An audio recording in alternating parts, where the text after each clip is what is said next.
All right, well, good to have everybody here, and we may still have a few more. As you know, this is as you can see on the screen, this is the class, everything you've always wanted to know about Judaism. Other subjects, you'll have to ask somebody else. Um, and tonight we're going to do an overall introduction to the course and just start with a topic that I picked for tonight. And I just want to share with you to begin with how this course came to be. There were a few members of our congregation who said, I never got to go to religious school or summer camp, and I feel like Jewish summer camp. I feel like there's all these things that people just know that I don't know. How do I get to do those things? Can we have religious school for adults? And so this was my response to it. I didn't want to call it religious school for adults because people may have all sorts of connotations when they think of religious school from their upbringing. But find out, well, what are the things that you want to know that you feel like you forgot or you missed out on or what have you. And so that's how the class came into being. And you won't have to go to every session. So I hope after tonight, I don't have a list of what's going to be in each session because I want to get some of that from all of you. But I hope that after tonight, I'll be able to say on November 9th, we're doing this, and on November 16th, we're doing that. And if you find a session that you feel like, well, I don't need that one, or that one's not interesting to me, or I'm busy that night, that you can just come the next night at a time, it'll be something different. It's possible some of them will be 2 sessions long, depending on the topic. And it's also possible that I'll do more than one topic in a night if I don't think a topic is going to take a whole hour. So that's sort of the idea of the course. And I'd like to start with why you are here. Why are you taking the class? And I'm just going to, I'm going to let Connie go last because she's our co-host letting people in. But I'm going to ask each of you as I see you on my screen to share why did you decide to come to the class? Just real briefly. It doesn't have to be anything real long. And I don't know if we all know each other, so please share your name and then why you decided to join this class. So I'm going to start with Michelle Franklin, who I see next on my screen. I am Michelle, and I thought the class sounded interesting. I feel like I forgot so many things that I did learn, and I did go to Sunday school, but I feel like I forgot everything. And there's, I always am thinking, I wonder why we do this, or why do we do this? And I just thought this would be a good time to learn it. Great, thank you. I see Bunny next. Bunny Stoops. I went to Sunday school. I was confirmed, but I don't remember a lot of stuff. And some stuff came up during my bat mitzvah that I didn't remember. So I think this might help, Thank you.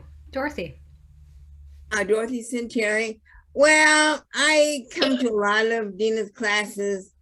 Every once in I know a lot because I'm a convert. Most converts do.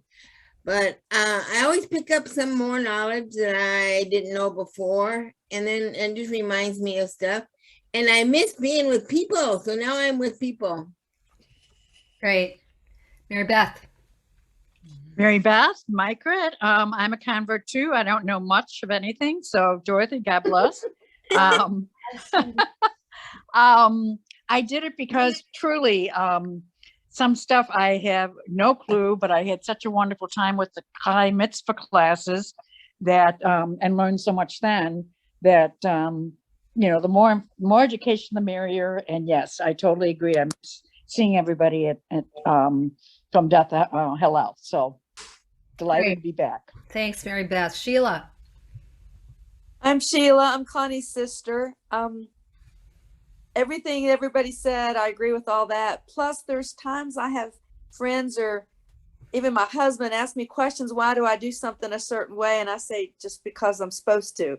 And it's not really the right answer. So I think this will help me a lot. Thanks. You sound just like Connie. And just FYI, folks, Sheila lives in, is it West Virginia? West Virginia. Yeah, so she has come a long way, but it's nothing on Zoom. Harriet, I see you next. Well, I thought there's always something that you don't know, or you might know but not know why. And Barney is taking this class with me as well, and he's taking care of the grandkids unexpectedly right now, but he'll be in. And yeah, just want to learn anything and everything. Great. Eileen.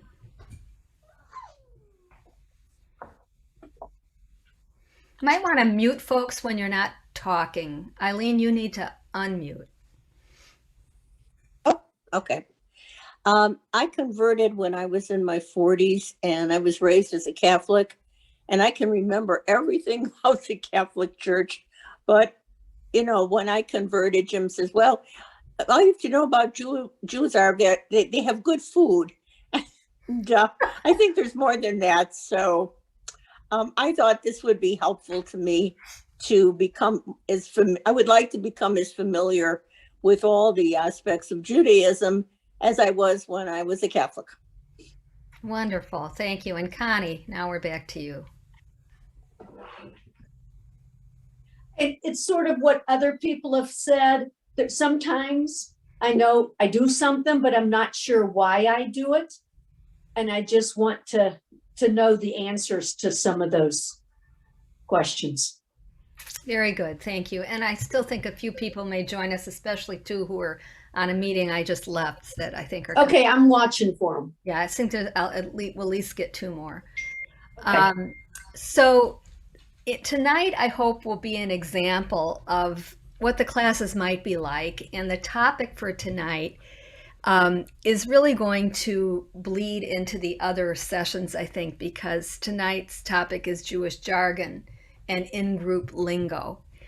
And, you know, every culture has its unique jargon or lingo, right? Even if it's not in doesn't have a different language, but like, you know, the workplace has its own jargon, and teens certainly have their own jargon, and we have no idea what they're talking about sometimes. Ethnic groups have their own jargon. Subcultures within society have their own lingo and jargon. And Judaism is no different. And I think we absorb a lot of this just by being in the culture, with sometimes not even realizing that we are. And if you don't know the lingo, you might feel like you don't really belong. So knowing the jargon or the lingo can be kind of a way in to Judaism, or feeling part of the Jewish people, or for others it may be a way to deepen their sense of belonging or their feeling of belonging. So tonight I want to take a look at what makes a word a Jewish word and where some of these terms come from. So moving on to my next slide here. Let's see if I can, thought that would do it. No. Oh, here comes one of our attendees. Here we go. Jewish jargon and in-group lingo. I'd like you to, if you have a piece of paper nearby, something you can write on, a writing implement, you might want to go get one if you don't have it.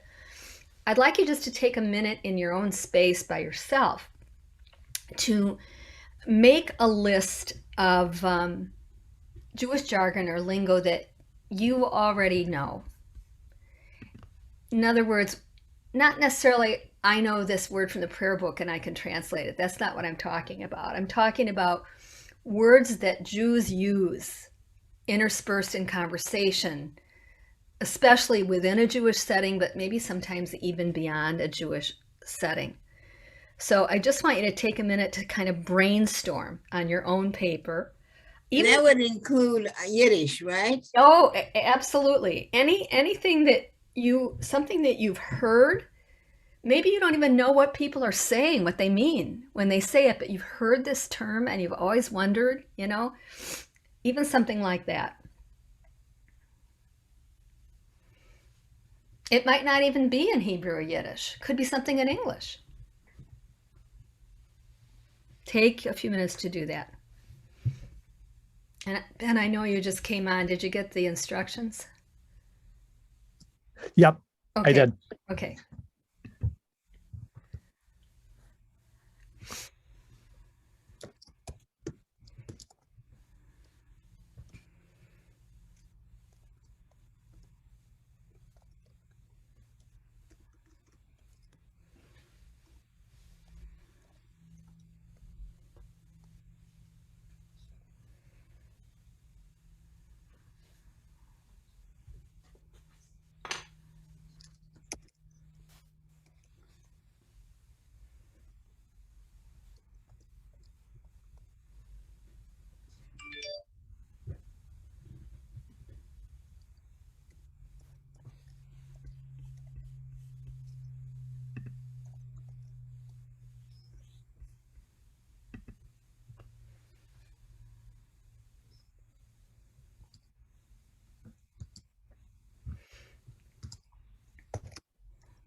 Sandy, I see you just came on and you're wondering why we're all so quiet. So are you hearing me, Sandy? Yep, I can All hear right, you. so what we're doing is listing in our own spaces some Jewish jargon or Jewish lingo that you may already know, or maybe something that you've heard it but you don't know what it means, that Jews use all the time, especially within their own group, but maybe sometimes even beyond a Jewish setting. So take a minute just to come up, brainstorm a few, and we're going to move on in a moment.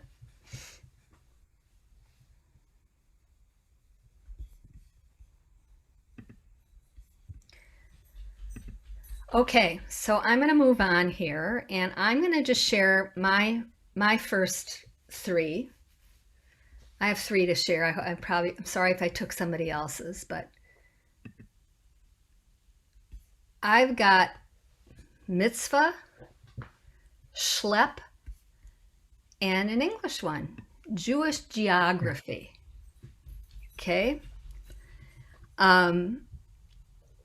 I've categorized them into three different groups. Can anyone guess what the three categories are? One in the left, one in the middle, and actually there's four categories, but I don't have one in the fourth yet.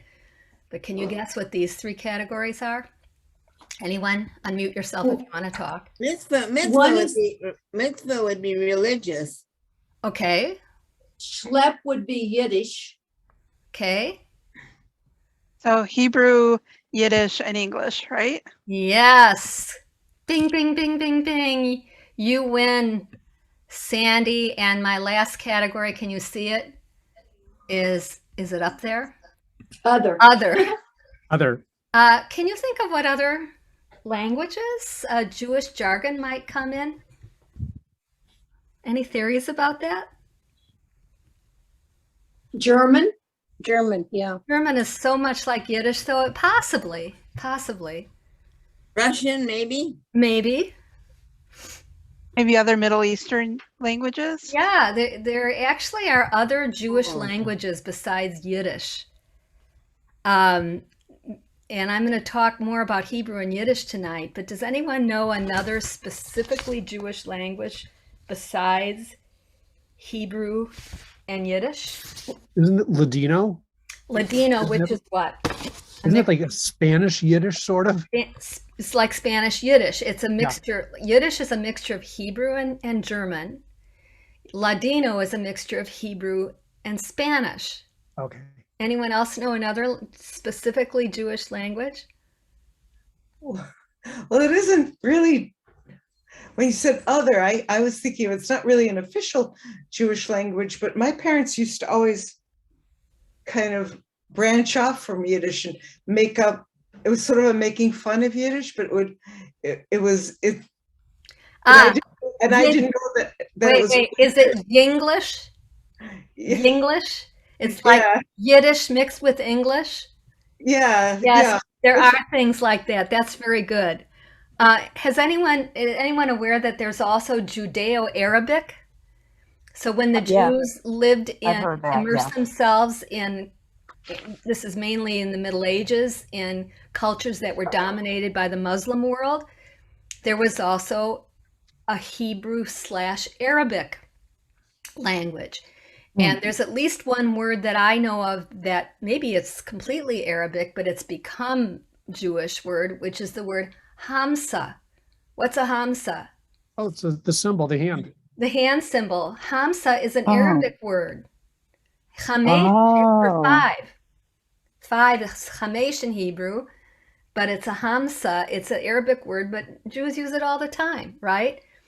What's one more language that you guys all know a prayer in, but it's not Hebrew? Do you know what? Aramaic.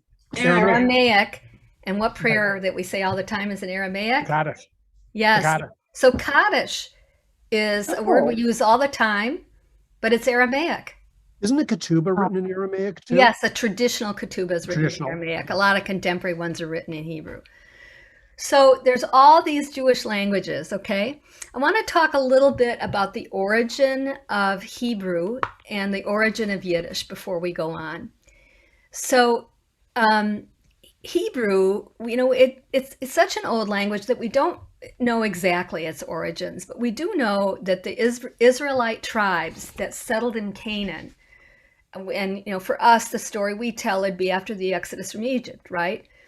But they settled in Canaan, or maybe before and after, because remember, they came from Canaan. The family went down to Egypt, and then they were there for 400 years and were released from slavery and came back. But our ancestors who settled in Canaan between the 13th and 14th centuries, before the Common Era, so before zero, regardless of what other language they might have had before they got there, when they established themselves in what we now know as Israel, they used Hebrew as their spoken and literary language. And they did so until the fall of Jerusalem in 586 BCE, when the Babylonians took them captive. The exact beginnings of Hebrew are surrounded by mystery, but from the moment of its appearance in a documented written form, Hebrew shows clear evidence that it belongs to a group of languages that were used in Canaan, ancient Israel, before it was known as Israel, and it's had its own unique qualities or properties. So what this may mean is that when the Israelites settled in Canaan, they adopted the language of that country, at least for their written documents. And it's generally accepted that the phonology, or the sound, the morphology, the structure, how the language looks, and the lexicon, the vocabulary of late biblical Hebrew and rabbinic Hebrew, that the rabbis wrote, Talmud, Midrash, etc., that there is a significant Aramaic component. And the square script that we know as Hebrew was how Aramaic was written, and it was borrowed by Hebrew. So to give you an idea of what I'm talking about, the square script, I want to show you this slide because, I skipped over. I wanted you guys to share. Let me go to, I just want to show you that slide. I'm going to come back to this slide of early forms of Hebrew, but let's have you share some of the words you came up with. So I'm going to try to categorize them, and I'm going to have to I have to get off of presenting view and go to, let's see, can't minimize, I have to find my thing again. Get rid of that. Oh, come on. Escape. All right, now I'm gonna share my screen again so I can put up what you guys have come up with. All right, throw some out to me. Kainahora. Kainahora. All right, can you tell us what you think that means? The way I take it is like when you to give a kainahora, to like give a not really a blessing, but sort of like that, like a secular kind of blessing to something about, say someone, even though I hear it more of like my grandmother saying, don't give them a kainahora, like, oh, you look so good for your age, don't give them a kainahora, then they'll start to look bad, something like so that. It's almost like a superstitious, something bad could happen, right? Yeah, superstition. Nothing bad should happen kind of thing. Yeah. Kind of like English, what would be an English version? Knock on wood. Knock on wood, Knock on wood. exactly. It's like a Yiddish knock on wood. Okay, who's There got you go. another one? Mishpachah. Wait, one at a time. All right, I don't know who said what. This is I Connie. said mishkapa. Mishpacha Yeah, for family. for family. Mishpacha people say, but it's really, this is where it's tricky. Mishpacha is a Hebrew word, but people say mishpacha, and it's sort of Yiddishized, and that's family. Okay, and Connie? That's the same one I said, Oh, but kvetch, kvetch, definitely Yiddish. Oh, What does kvetch mean? complain. Complain. Okay, who's got another one? Mensch. I'm gonna just go in order because I can't tell. Mary Beth, what do you have? You have to unmute. Mensch. Mensch, Yiddish. What else? Let's see. I see Lavins. Harriet and Barney. I have verklempt. Verklempt. What does it mean? Well, I think it's a Yiddish word that it just means overwhelmed. Good. But I'm not, I mean, that's another one that my parents would use, and sometimes they would say things wrong, like on purpose. So I never knew if I was really. Yeah, it might have a F in front of it for Verklempt. I'm not sure, but it's close enough. Barney, did you have your own? Not yet, Dina. Okay. So I see Sandy next. Oh gosh, there's so many to choose from. My grandmother always used to say "ungepatchki." What do you think it means? It means busy. Like if there was like a vase or something that was highly decorated, she's like, "Oh, that's too ungepatchki." Okay. Say the word slower. Ungepatchki. Ungepatchkit. Never heard that. Ungepatch. Me neither. All right. That's sort of a Yinglish because the ed ending is English. Right. You know. Michelle. Shana Punham, Yeah. What does that mean? beautiful face or pretty face. Shana Punham. All You right. know where I got all these from, don't you, Tina? Your grandmother. Grandma Rose. Yep. Yeah. Who I You know. remember well. All right, Yeah. Dorothy, have you got one? You have to unmute. Chatsky. Tchotchke is kind of like ungepatchki, right? How would you translate tchotchke? I don't even know how to spell it in English. Figurines and little stuff laying that you got Okay. all over. Okay. Bric-a-brac. I've heard of bric-a-brac as like Yeah, the non-Jewish knick-knack. version. Yeah. All right. Great. Eileen? I know, when, make sure, okay. Before I converted and I was dating Jewish men, their mothers always used to refer to me as a shiksa, so I don't know if it was anything good or not. What do you think it meant? A non-Jew. A I thought- non-Jewish woman. A non-Jewish woman. Especially Okay. if she's dating your son. Okay. Anyone, who else has got another one? Bunny? Schmutz. Schmutz. Schmutz. What's schmutz? Dirt. Dust. Whoops. Yuck. Yeah. Yeah, schmutz. Meshugana. Meshugana hello. is what? Crazy. So there's so many of these are Yiddish. Do we have any Right. other Hebrew? Well, I have a or- Hebrew one. Mazel tov. Mazel tov. I had that on my list too. Mazel tov. Yes. What else? I have a Hebrew Wait, one. wait. Olive Shalom.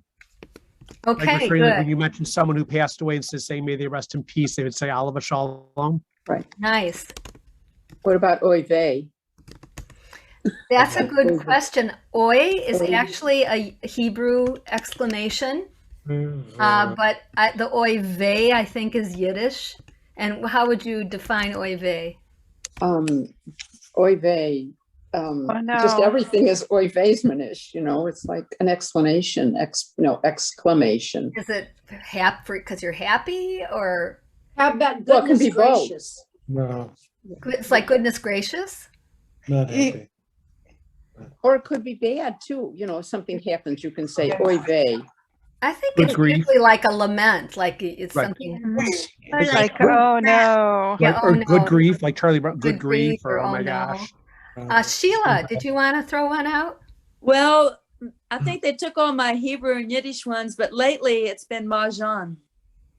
I mean, I think of Jewish. We got a Japanese one, right? Oh, that is fantastic. Nice. How about schmaltz? Schmaltz. like chicken What fat. is Fat. schmaltz? Chicken Fat. fat. Chicken fat Brandon. is Chicken also fat. used as something that's kind of sappy, right? Maybe Yeah. Schmaltzy, yeah. Yeah, did schmaltz. we say L'chaim already? L'chaim, very L'chaim. good. We did not. It's Hebrew. L'chaim. What does it mean? Life. Life. Life. It's a toast, Life. right? Anyone come up with another English one besides Jewish geography? What about landsman? Landsman. Okay, that's Landsman. Yiddish. Very Does anyone good. know what it Okay. means? Like someone that's also Jewish? No? It could be, but it's usually even more specific. You're from the same country or the Yes, same because region. land is Oh, okay. landsman is like you came from your same part of Europe or wherever you came from. Oh, your okay. Like a Litvak would be a landsman. If you haven't find another If I'm- Litvak, right. then you're landsman. Right. Okay. All right. So you get the idea. Did we miss anything really cool that somebody thought of? Well, my favorite word is cockamamie. Cockamamie that you think Cockamamie. Yiddish? I love that word. Is it Yiddish? I didn't think it was. I think it's Yiddish, isn't it? I thought it was Yiddish, but I don't know for certain. I just know it is. I just know the word cockamamie. Interesting. Or fakakta is another one. Someone, fakakta, yeah. Can someone want to do a Google search on cockamamie and find out its derivation? Fakakta. And what is fakakta? Mixed up. Mixed up. Vermished. And cockamamie is like crazy, right? Yeah, ridiculous. And like you and your fakakta books or what? Oh, it's actually North American informal. Yeah, Ridiculous or I didn't think implausible. it was Yiddish. And a lot of Yiddish words that have Sounds gotten, like it should be. It sounds like it should be, a right? lot of words that have gotten into English from Yiddish, but Isn't the word schnorrer? Isn't yeah, that? that's what is a Oh. schnorrer? A mooch. Yeah, someone's a mooch or A a. mooch who's always A asking ganef. for money. A Ghana. Sometimes schnorrer is also used for someone who raises money in the Jewish community. They'll kid and say, "I'm a schnorrer." What do you do for a living? I'm a schnorrer. It means I raise money Begging. for DACA. They're begging. Yeah. Oh, like a shell. Or what about a shell? Is that Yiddish? No, I don't think so. Okay. How about Shalom? Shalom. Thank you. I'm glad somebody mentioned that. Okay. Anything really major that we missed that you want to No. share? Kosher? Kosher. Kosher. Definitely. How about the other things within kosher? Treif. Right. Treif really comes from the Hebrew, believe it or not. People think it's a Yiddish word, but it's the opposite of kosher, right? For English, some people will say like it's a Jewish goodbye. Because like you're taking forever to say Okay, goodbye what to else? each other. What, a Jewish what else? Good. Jewish. When you're late, Jew time. Jewish time. Jewish Standard Time. Jewish mother. Oh yes. MOT. MOT. Thank you. What is that? Member of the tribe. Yep. I heard that for the first time a few years ago. I didn't know what Really? the person was saying to me. Oh, so you're a Matt? And I'm like, I'm a what? That's an English version. All right, so you get the idea. So anyway, I'm going to go back to what I was talking about with the Hebrew. Let me just make this bigger if I can. Okay, I was talking about the square script that we borrowed from Aramaic. So this is early Hebrew looked like this. Usually in ancient Canaanite Hebrew looked like this, and you can see the relationship between some of the letters. Like you can see how the head of an animal became this symbol, and maybe how it sort of morphed into an aleph. You know, some are easier to see than others. How this little triangle ultimately morphed into a dalet, but this, you know, square script that we associate, sort of squared off, right? They're all sort of like little boxes with pieces missing, right? Is basically the Hebrew alphabet. Came from Aramaic, but in its earlier forms, it was more like this. And, you know, you can see how it evolved from pictographs, right?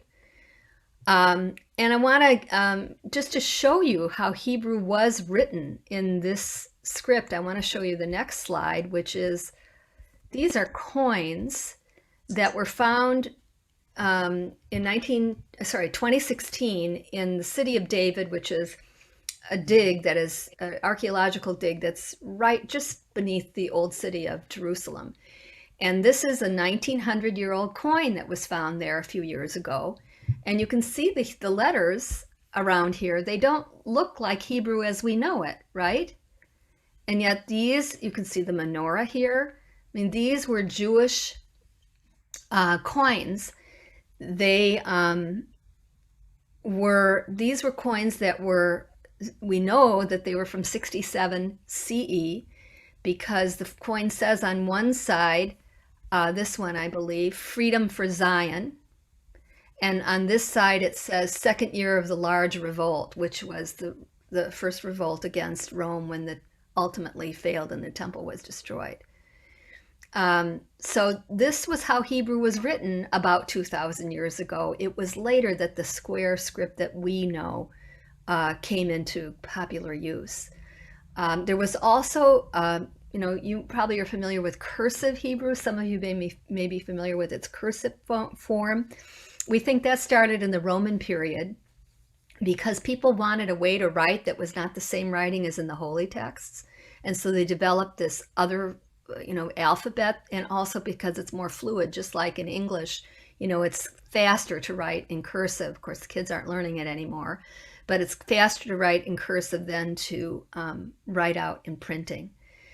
It was only in the 6th to 10th century of the Common Era, so between 700 and 1000 CE, that the vowels came into existence. Hebrew was not originally written with vowels. It still isn't in the Torah. But vowels were superimposed onto Hebrew by a group of scholars named the Masoretes because Hebrew wasn't being spoken every day anymore.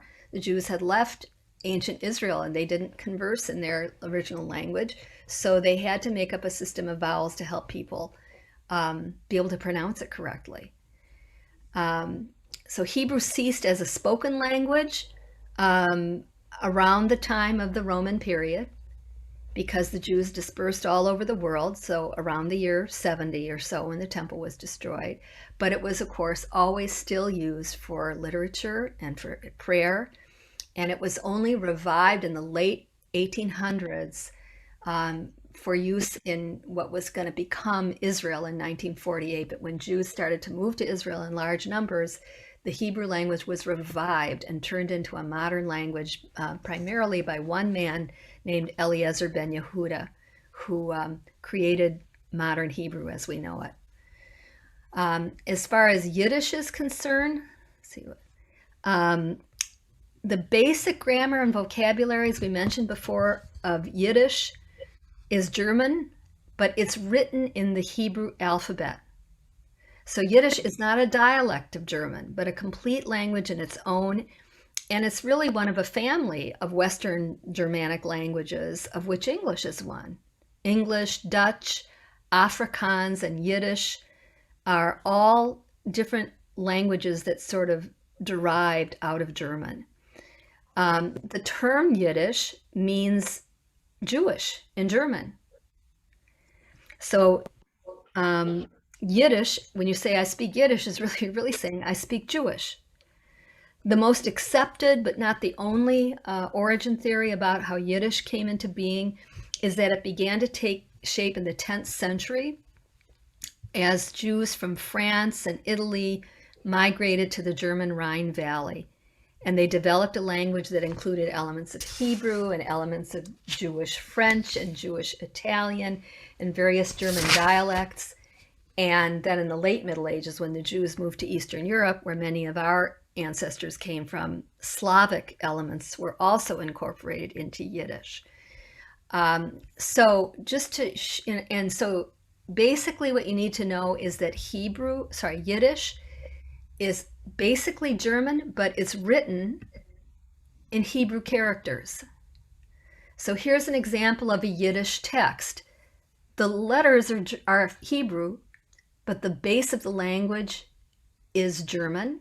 And maybe some of you can even hear how English is related to it too, because this says, Der Schlaf ist der beste Doktor. So anyone know what Schlaf means?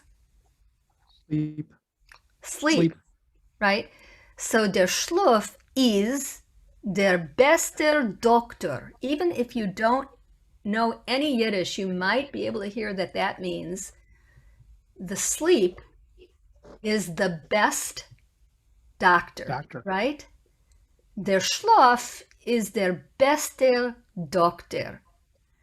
So why is it written in Hebrew characters? even though it's basically German, or the same could be said of Ladino. Why is it written in Hebrew characters, even though it's basically Spanish? Because the Jews were a literate people. You know, they sent their kids to Hebrew school, just like we still do. And they learned to read and write, but they only learned to read and write in Hebrew. That was the language they were literate in. So they translated whatever language they were hearing, and they wrote it down in the characters they knew. Okay, does that make sense? Mm-hmm.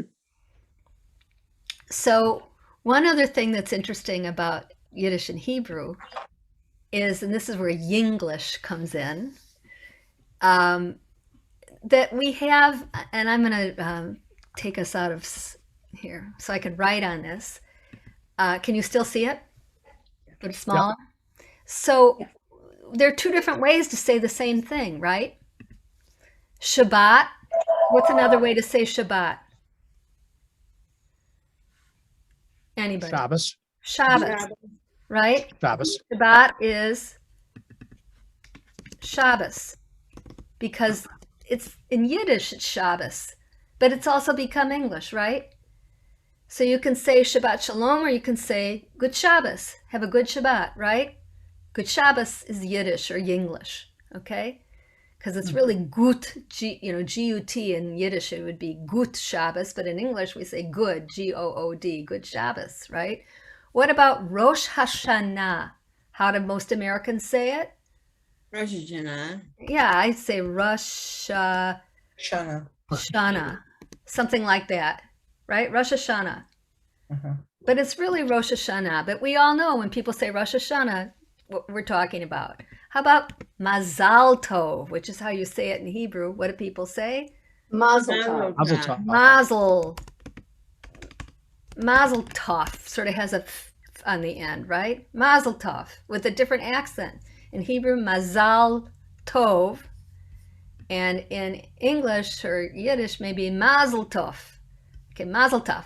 Maybe it's even not an O here. What about this? Aliyah. When you're going up to the Torah, you have Aliyah. and Aliyah. It's like you don't even spell it differently. It's just the accents on the different syllable, right? Maybe make this bold. Aliyah. So this is another thing about Jewish jargon and lingo. Sometimes we're using Hebrew words, but we're kind of changing them into an English version of it. Okay? So it can be very confusing. Someone's trying to learn our lingo, and someone's saying Shabbat Shalom, and someone else is saying Good Shabbos, and they think the holiday is called Rosh Hashanah, but they see it on the page in their calendar. It doesn't look anything like that, So it can be very confusing if you aren't immersed in it. Yontif's another one. What's Yontif?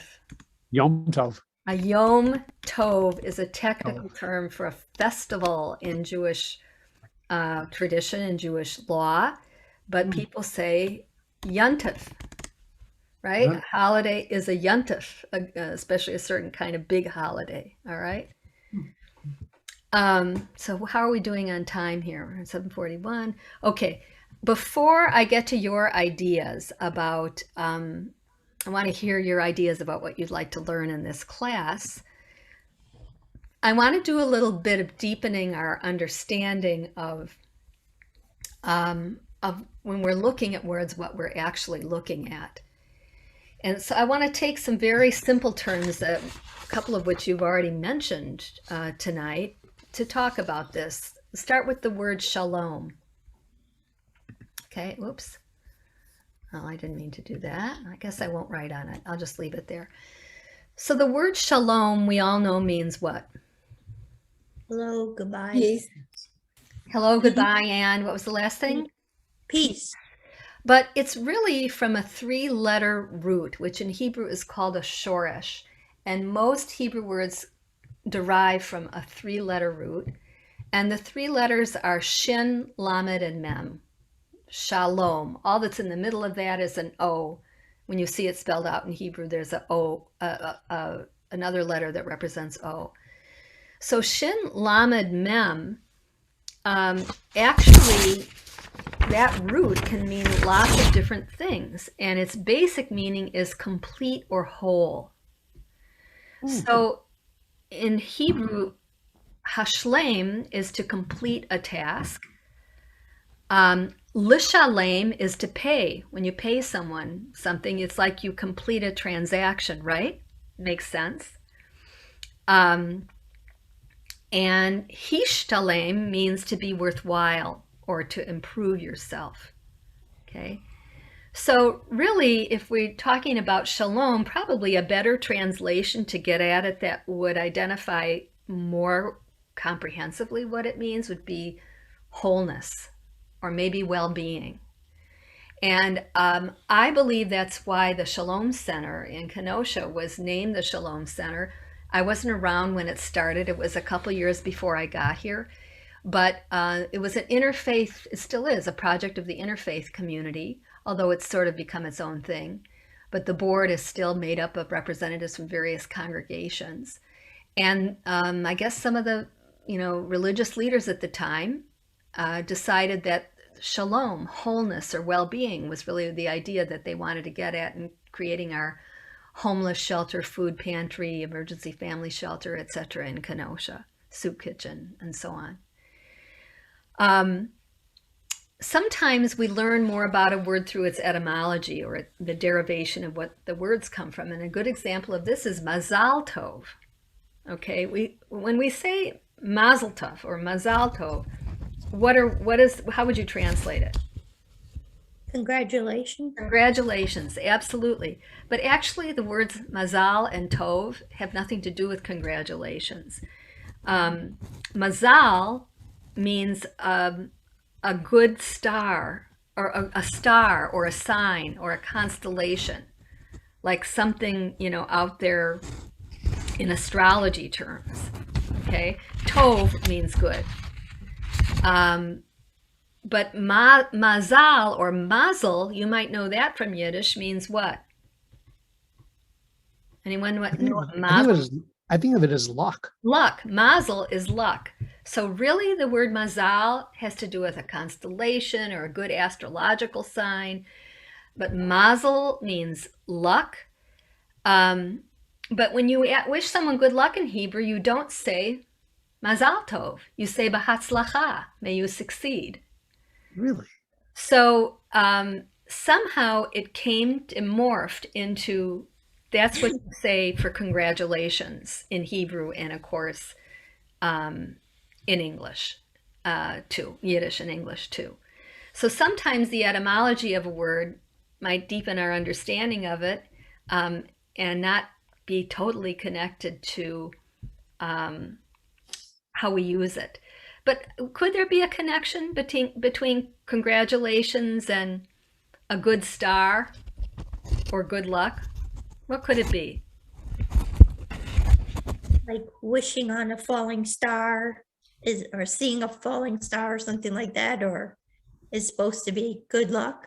Yeah, and when someone has done something you want to congratulate them for, you might want to wish them that the stars shine upon them or they have continued luck, right? So maybe that's how they sort of morphed into each other. The last one I want to give you an example of common usage is the term Baruch Hashem. Now, you don't hear that a lot in a Reform or secular Jewish setting, I don't think, but you hear it a lot in an Orthodox especially. Does anyone have a sense of what Baruch Hashem means or how it's used? Baruch would be blessed, right? Exactly. So Hashem would be Ha means the or and God. Hashem is a euphemism for God, right? But I love your translating, Dorothy. Baruch is blessed. Ha is the, you are correct. And Shem is? Name. Name. So it's blessed is the name, basically. Right. Bless the name.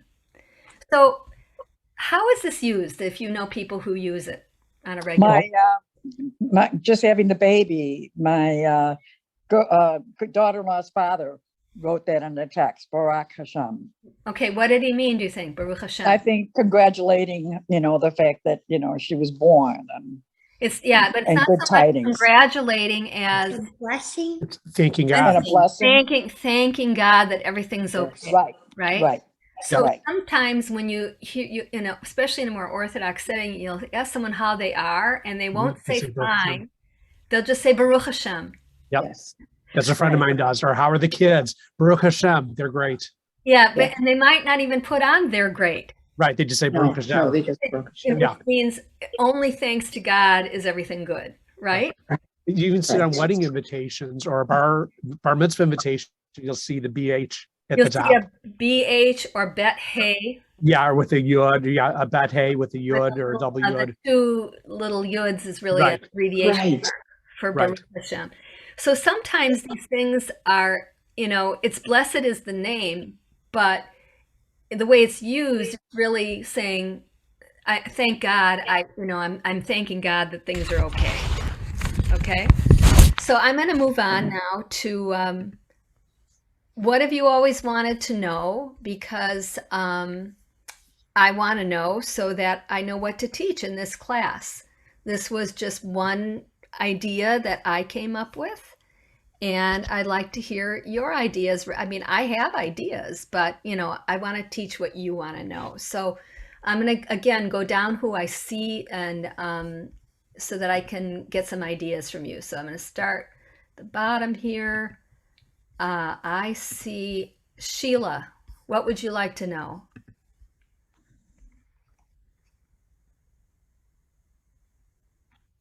You're muted, Sheila. Or you're not there. We'll come back to Sheila. Eileen.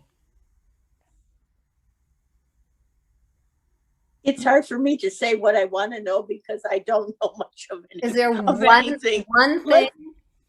One thing. Oh, I don't know. All right. We could come back to you if you want. Come back to me, but I don't know what I could think of. I'll give you some examples of what Okay. I've thought of, and maybe that'll help. I've thought about why is Torah chanted and how does it work? Go see a doctor.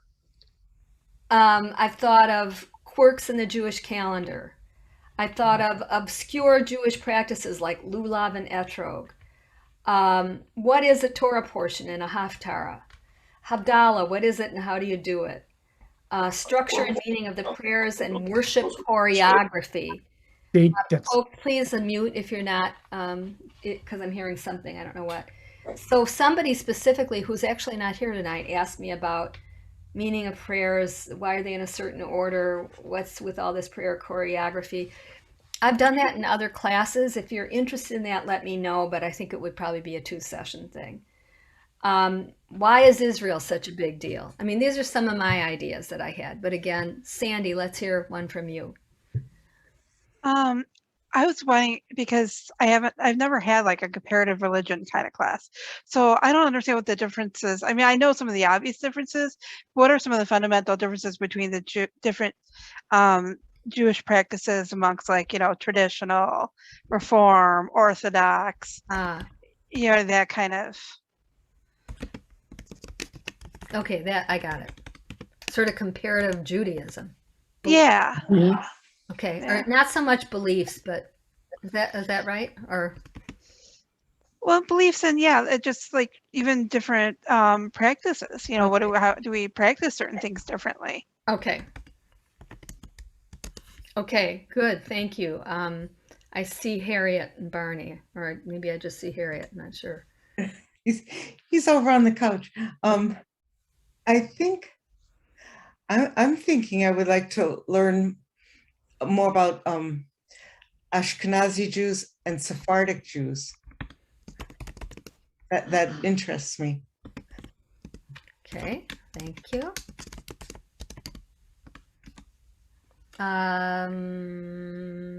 Mary Beth. I think this goes back to the beliefs of the Reform versus Orthodox, but why are the women, I mean, I don't know if we can even do that. Why are women for the Orthodox, they're there to make babies and, they just don't have a prominent role. How did that all evolve? Okay, thank you. Ben.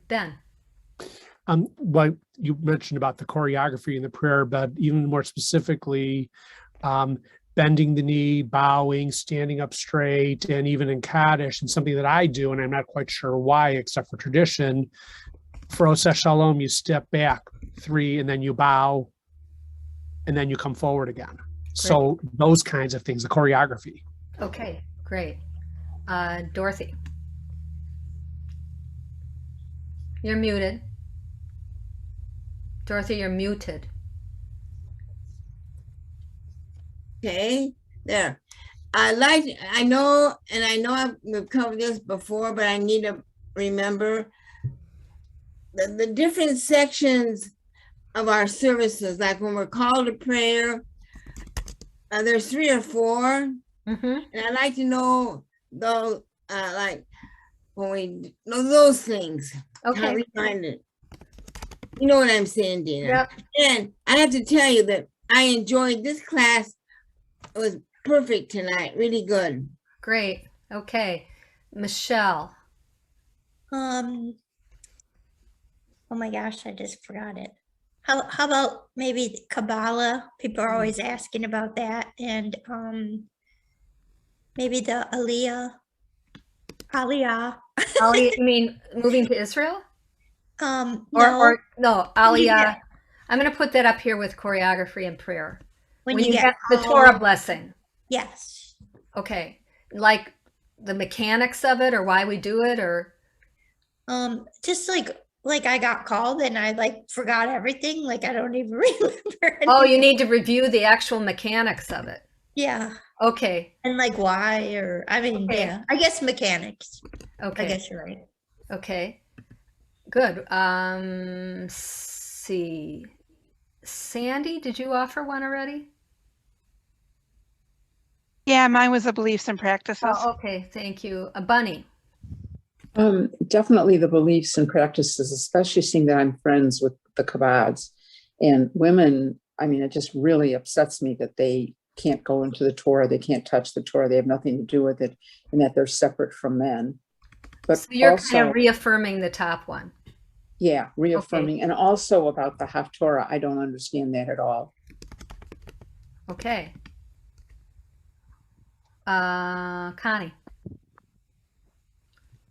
I forget how you worded it, but something you said interested me. The obscure things that we practices. Yes. Like lulav and etrog. Yes, because there's just certain things that we do, obscure things. It's like I have no idea why we do it or have it. Yes. Tradition. Okay. Anything from Sheila or Eileen that you will go back to if you want to share? Okay, I had one question. We say the Kaddish as a twice in a service, and I've often wondered why we do that. Okay, I'm going to add that to this Kaddish. Why twice? Oh, good. That's a good one. Actually, they do it 5 times in Orthodox worship. So if you feel it's repetitive, yeah. Anyone who didn't get a chance to share before I go back to somebody, identify yourself and speak up. Okay, I see Michelle has her hand up again. Why do we have so many different tunes for one song? Like I like one tune and then do, Then I change it. I change it. It's so irritating. Yes. Oh. Or my brother's temple will sing the same song, but I have no idea what it is because it's a different tune. Yes. Okay, cool. All right. Any other? I saw another hand up. I think Harriet. Yeah. I guess I'd like to go with Bunny's idea about what is the Haftarah. I have the hardest time keeping straight the Torah and the Haftarah and what is that exactly in the Talmud and the yeah, I get Midrash. Yeah, Mishnah. what is What Talmud, the heck Midrash. are all these things, right? Yep. Okay. Back even with the beliefs and practices, how like the Reform, we don't do all the repetition that the Orthodox and conservative do. and even having like a Musaf service that the Musaf, right? Yeah, like in the in Shabbat morning. Versus How about- Orthodox. How about celebrations and like, you know, like how we celebrate Passover and Purim, and like, what's the history behind it? I mean, I know a lot of it comes from the Torah and studies in the Torah, Why but can't then, Jewish men cut but their then, own you know, meat? why do we do what we do? How come Jewish men can't cut their own feet off? Wait, guys, let's mute. I'm trying to hear Sandy and I'm having trouble. Celebrations, and go on, Sandy. The reason why we celebrate things the way we do, you know, certain things like, you know, like Purim, we always dress up on Purim. Well, why do we always dress up on Purim? It's a story about a woman who saved the Jews, but I don't remember there being a costume party in there. And, you know, so how did some of these traditions come about? Okay, so holiday traditions. And there's certain Passover traditions, like with how some people use the onions at Passover. And I'd never heard of that before I came to Bethel Temple. Okay, and now your son won't let you forget it. It's a favorite thing. Yeah. Okay, great. Was someone else suggesting something that I was hearing on in the background in someone's Zoom? Please share if there was something worthwhile. All right, well, it's almost time, so one more minute to, you know, we could still add things, but I think I could easily make, I think we have 6 remaining sessions. I could easily, you know, use this list to come up with 6 sessions. Anything Great else? things on here. Ben, one more thing? No, just saying there's some great things on here. Okay. All right, well, it's 8 o'clock. It was a lot of fun. And Great, thank you. hopefully the other Awesome. classes will be too. And I will send you all a list of what's going to be on what night. And maybe, you know, I thought to send the Zoom link tonight to everybody, and I never did do that. So if you know someone who was meaning to come and didn't get the Zoom, please let me know. Maybe I'll make a group list and try to remember to send it out every week. Dina, is it the same Zoom each time? Yes. Same link? Same link every time. Okay. Okay. All right. Good night, everybody. Good night. Thank Thank you. you. Thank you. Bye. Thank you. Thank you, Dina. Bye.